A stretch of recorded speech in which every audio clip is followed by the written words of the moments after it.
பிரியமானவர்களே, ஆண்டவராகிய இயேசுவின் நாமத்தினாலே இந்த காலை நேரத்தில் இயேசுவை தினம் பார்ப்போம் என்ற இந்த நிகழ்ச்சியின் மூலமாக உங்களை சந்திப்பதில் மிகுந்த மகிழ்ச்சி அடைகிறேன். கர்த்தர் எவ்வளவு நல்லவர், கிருபை இரக்கமும் நிறைந்தவர். இந்த கொடூரமான வெயிலின் காலத்திலும் கர்த்தர் நமக்கு நிழலாக, மழையாக, குளிராக, பாதுகாப்பாக இருந்து நடத்துகிற தேவனை நாம் எண்ணி துதித்து அவருக்கு நன்றி செலுத்த வேண்டும். வாருங்கள், சேர்ந்து பாடி தேவனை உயர்த்துவோம்.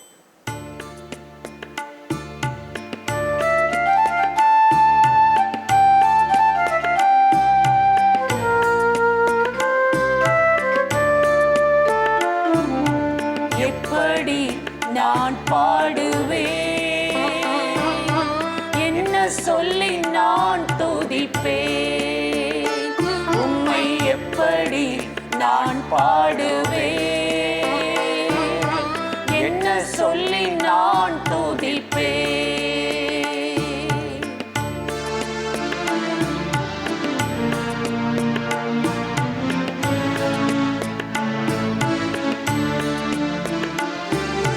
ரத்தம் சிந்தி மீட்டவரே, இரக்கம் நிறைந்தவரே, ரத்தம் சிந்தி மீட்டவரே, இரக்கம் நிறைந்தவரே, ஐயா இரக்கம் நிறைந்தவரே, ஐயா இரக்கம் நிறைந்தவரே, நான் பாடுவேன், என்ன சொல்லி நான் துதிப்பேன், உம்மை எப்படி நான் பாடுவேன், என்ன சொல்லி நான் துதிப்பேன்.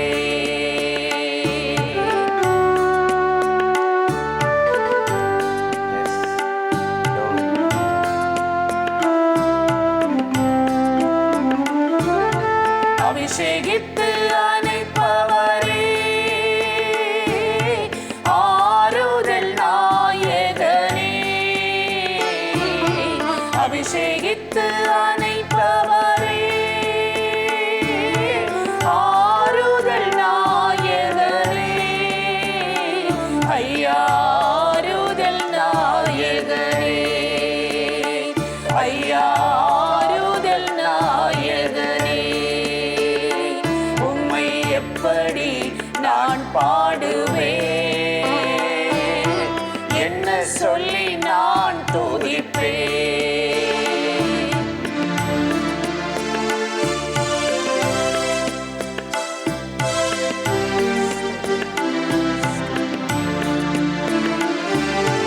உந்தன் பாதம் அமர்ந்திருந்து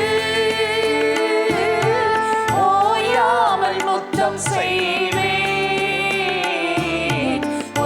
பாதம் அமர்ந்திருந்து ஓயாமல் முத்தம் செய்வேன், ஐயா ஓயாமல் முத்தம் செய்வேன், ஐயா ஓயாமல் முத்தம் செய்வேன், உம்மை எப்படி நான் பாடுவேன், என்ன சொல்லி நான் துதிப்பேன், எப்படி நான் பாடுவேன், என்ன சொல்லி நான் துதிப்பேன்.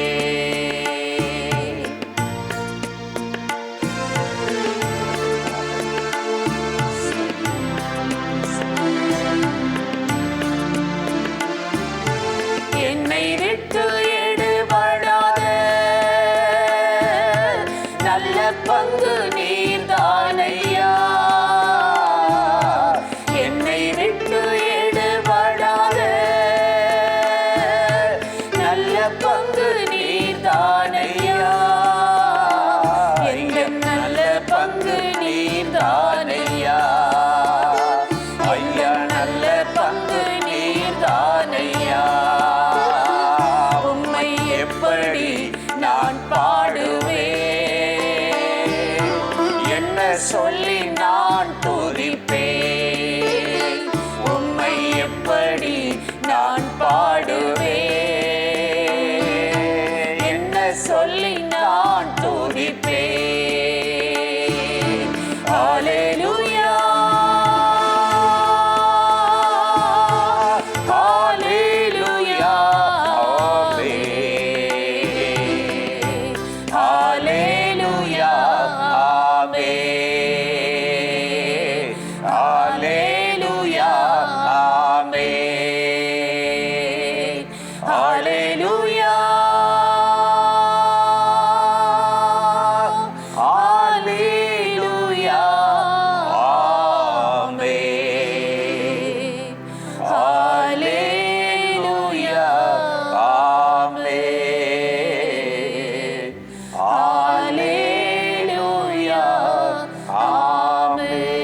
பாடி துதிப்பது எவ்வளோ ஒரு பாக்கியம் இல்லை.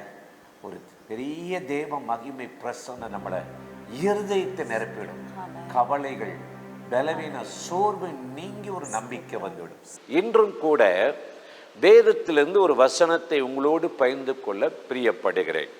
மத்தேயு 5:37 ஆண்டவராகிய இயேசு சொன்னார், உங்கள் பேச்சு ஆம் என்றால் ஆம், இல்லை என்றால் இல்லை என்று இருக்கட்டும். இதற்கு மிஞ்சினது எல்லாம் தீயவனிடத்திலிருந்து வரும். உள்ளதை உள்ளதென்றும் இல்லாததை இல்லதென்றும் சொல்லுங்கள். இதற்கு மிஞ்சினது தீமையினால் உண்டாகும். மிஞ்சின சில காரியங்கள், ஓவரா கவலைப்படுறது, ஓவரா மற்ற காரியத்தை நினைச்சு தேவையில்லாததை அதை ஒன்றை 100 ஆக்குறது. இயேசு அதை பற்றி ரொம்ப அழகாக சொல்றாரு. மிஞ்சினதெல்லாம் தீமையினால் உண்டாகும் அப்படின்றார். சொல்லுவாங்கள்ல, ரொம்ப ஓவராக போகிறான், கட்டுப்படுத்த முடியல, அளவுக்கு மீறி பேசுகிறான், வயதுக்கு மிஞ்சி பேசுகிறாங்க, இப்படிலாம் இன்னைக்கு உலகத்தில் நம்ம பார்க்கிறோம். எனக்கு அருமையான சகோதர சகோதரிகளே, இன்றைக்கு மனுஷனுடைய வாழ்க்கையில் அப்படித்தான். சில காரியத்தில் ரொம்ப ஓவராக கடவுளை மறந்து ஜெபம் பண்ணாமல் வேலை வேலை பணம் பணம்னு சொல்லி ஓடிக்கொண்டே இருப்பது. மார்த்தாள் இப்படித்தான் மிஞ்சி போய் பற்பல வேலைகளை செய்து கடைசியில் அடிமேல அடி வாங்கி தோல்வி அடைஞ்சிட்டார். அப்புறம் ஆண்டவர்கிட்ட முறையிட்டு அப்படியே இது மனமடிவாயிட்டார். அதனால தான் சாலமோன் ஞானி சொல்றாரு, பிரசங்கி 7:16-17, மிஞ்சின நீதிமானாயிராது, மிஞ்சின ஞானியுமாயிராது, மிஞ்சின துஷ்டனாயிராதே அப்படின்னு சொல்றாரு. மிஞ்சின நீதிமான், மிஞ்சின. பேதுருட்ட இயேசு சொல்றாரு, உங்களில் ஒருவன் காட்டி கொடுக்கும் போது மறுதளிச்சு ஓடி போயிடுவீங்க, தெரியாதுன்னு சொல்லி. உடனே பேதுரு சும்மா தானே இருக்கணும். எல்லாரும் இடரல் அடைந்தாலும் நான் உமக்காக உயிரை கொடுப்பேன். கடைசியில் எல்லாரும் ஒழுங்காக தான் இருந்தாங்க, இவரு தான் மிஞ்சி போயிட்டார். மற்றவர்களை மட்டம் தட்டுறது, குற்றப்படுத்துவது, குறை சொல்வது, நாங்கள் தான் நீதிமான், நாங்கள் தான் பரிசுத்தர், நாங்கள் தான் எல்லாம், அவருக்கு ஒன்றும் தெரியாது. மனைவி கணவனை பார்த்து சொல்ல அவருக்கு ஒன்றும் தெரியாது, கணவன் மனைவியை பார்த்து சொல்ல அவருக்கு ஒன்றும் தெரியாது, அவளுக்கு ஒன்றும் தெரியாது, எனக்கு எல்லாம் தெரியும், இப்படி போய் குற்றவாளி ஆகிறாங்க. மிஞ்சின துஷ்டன் யூதாஸ் இப்படித்தான் இயேசுவை எப்படியும் குற்றப்படுத்தணும். பரிமள தைலத்தை உடைத்து அவ பாவ மன்னிப்பை மரியாள் பெறும் பொழுது, ஏன் இந்த தைலத்தை கீழே ஊற்றணும், காலில் ஊற்றணும், இதை விற்று ஏழைகளுக்கு கொடுத்துருக்கலாமே, 300 வெள்ளிக்காசு கொடுத்துருக்கலாமே. பணப்பிரியன், பொறாமை கொண்டவன், எரிச்சல் கொண்டவன், மற்றவர்களை குற்றப்படுத்தாமல் இருக்கவே முடியாது. விழுந்து போன குறை சொல்லுகிற ஆவிகள் இன்றைக்கு உலகத்தில் நிறைய இருக்கிறது. எனக்கு அருமையான சகோதர சகோதரி, இப்படிப்பட்ட இந்த உலகத்தில் தாவீது ரொம்ப அருமையா ஜெபம் பண்றாரு. என்ன ஜெபம் பண்றாரு தெரியுமா? ஆண்டவரே, என் கண்கள் இருமாப்புள்ளதல்ல, என் இருதயம் மேட்டுமையானவைகள் அல்ல, மிஞ்சின கர்மங்களில் நான் தலையிடுகிறதும் இல்லை.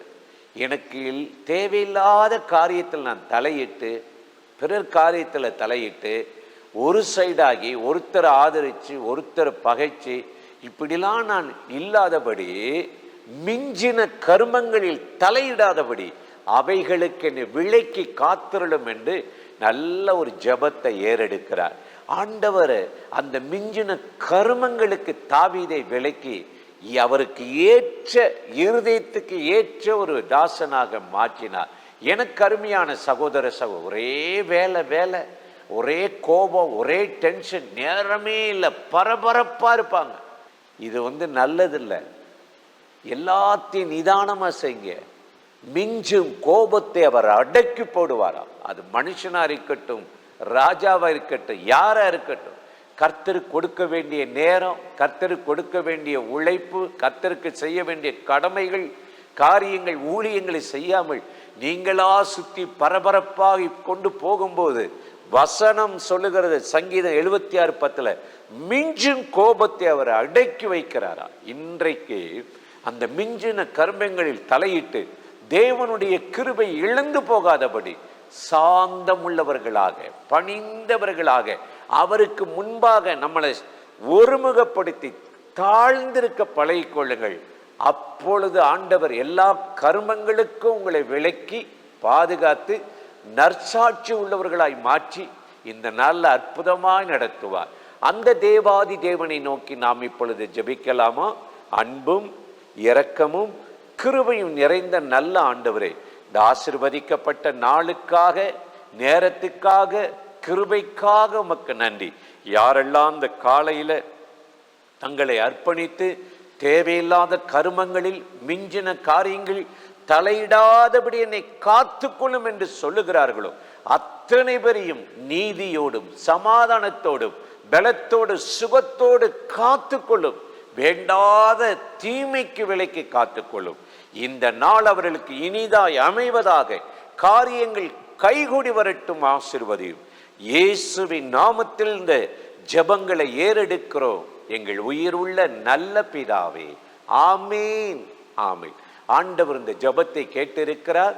தொடர்ந்து இந்த நிகழ்ச்சிகளை எல்லாம் நீங்களும் பார்க்கணும், மற்றவங்களுக்கு அறிமுகப்படுத்தணும். யூடியூப் சேனலில் போய் ஜீசஸ் லிவ்ஸ் மினிஸ்ட்ரியில் போய் சப்ஸ்கிரைப் பண்ணுங்கள், ஷேர் பண்ணுங்கள், ஃபார்வர்ட் பண்ணுங்கள்.